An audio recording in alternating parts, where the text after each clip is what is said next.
لا إكراه في الدين قد تبين الرشد من الغي فمن يكفر بالطاغوت ويؤمن بالله فقد استمسك بالعروة الوثقى لا انفصام لها والله سميع عليم۔ دین کے معاملے میں کوئی زبردستی نہیں ہے، ہدایت کا راستہ گمراہی سے ممتاز ہو کر واضح ہو چکا۔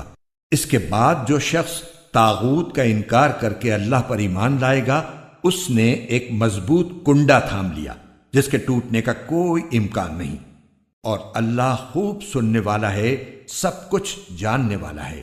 اللہ پر ایمان لانے سے پہلے طاغوت کا انکار ضروری ہے۔ جیسے لا الہ الا اللہ، تو طاغوت، اور طاغوت کون ہے؟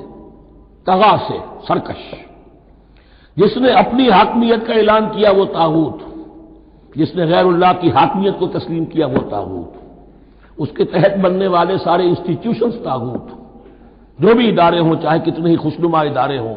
ہے عدلیہ، لیکن وہ عدلیہ اللہ کے قانون کے مطابق فیصلے نہیں کر رہی، کچھ اور لوگوں کے بنائے ہوئے قانون کے مطابق فیصلے کر رہی، وہ طاغوت ہے۔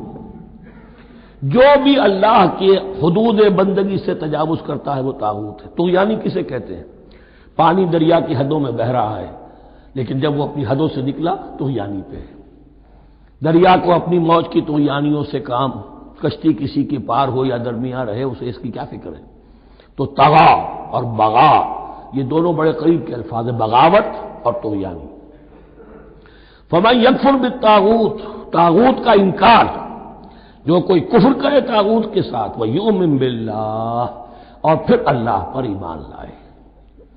طاغوت سے بھی دوستی، اللہ پر بھی ایمان، اللہ کے دشمنوں سے بھی یارانہ، اور اللہ کے ساتھ بھی وفاداری کا دعویٰ، یہ چیز نہیں چل سکتی، یہی منافقت ہے۔ یکسو ہو جاؤ، حنیفا مسلما، فقد استمسک بالعروۃ الوثقی، جس شخص نے یہ کام کر لیا، طاغوت کی نفی اور اللہ پر ایمان، اس نے تو مضبوط کنڈا تھام لیا۔ تو سمجھئے کہ اگر کوئی شخص کسی جہاز، سمندری جہاز میں عرشے پر سے گر جائے، تیرنا بھی نہ آتا ہو، کسی طرح ہاتھ پاؤں مار کر وہ کسی کنڈے کے اوپر اگر ہاتھ اس کا پڑ گیا، تو اب وہ سمجھتا ہے کہ اس کو میں نہیں چھوڑوں گا، میری جان اسی سے وابستہ ہے، زندگی اسی سے ہے۔ تو وثقہ، وہ کنڈا اگر کمزور ہے تو پھر گیا، وہ اس کے وزن سے کنڈا ہی نکل گیا، لیکن وہ کنڈا کے جو مضبوط ہے، فقد استمسک بالعروۃ الوثقی، اس نے تو بڑے مضبوط کنڈے پر ہاتھ ڈال دیا ہے، یعنی طاغوت کا انکار اور اللہ پر ایمان، اس نے تھام لیا ہے بہت مضبوط کنڈا۔ اسی لیے ایک حدیث میں آتا ہے اوثق العریٰ کلمۃ التقوی، یہ جو عروہ کی جمع ہے عریٰ، اور وثقی اوثق جو ہے اس کا مذکر ہوگا۔ تمام کنڈوں میں سب سے بڑا مضبوط کنڈا جو ہے وہ تقوی کا کنڈا ہے، اس کو تھامو مضبوطی کے ساتھ۔ لا اکراہ فی الدین قد تبین الرشد من الغی فمن یکفر بالطاغوت ویؤمن باللہ فقد استمسک بالعروۃ الوثقی لا انفصام لہا، وہ کبھی علیحدہ ہونے والا، ٹوٹنے والا نہیں ہے، یہ کنڈا بہت مضبوط ہے۔ واللہ سمیع علیم، اللہ سب کچھ سننے والا، جاننے والا ہے۔